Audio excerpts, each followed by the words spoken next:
My name is James O'Malley. I'm a master's of social work in Puerto Rico.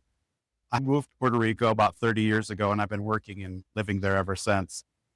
I was part of this Puerto Rico recovery program with Habitat for Humanity, and I had the privilege to experience the participant driven research and practice put into practice in ways that have very much surprised me because we can hear about equity and inclusion, but what does that actually mean on the ground? And what it meant in this case was that our community volunteers drove the research questions asked, drove the methodology, made changes, exposed places in the research that the research team maybe didn't even consider.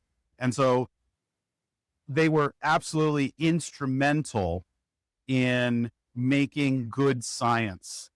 So the idea of having these knowledge communities that are more of a flat plane, and instead of there being a hierarchical relationship between the people you're studying and the people studying them, in this case, there was so much feedback and so much equality amongst the different agents in this research project that it made the project represent better the reality of what was going on.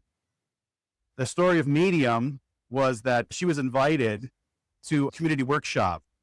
Because you want to bring people to these community workshops, you offer money, a stipend, and transportation, because some people live in remote places and you still want to hear their voices. So you go out and you get them. And so she came and she was excited because she was able to tell her story. And once she told her story, then she began to collect other stories from other people. And in hearing those stories, it changed how she also saw her own community. And it's very beautiful, but also very good research, the way the whole project came together. The steering committee was absolutely instrumental in representing corners and places and things that I certainly wouldn't have known.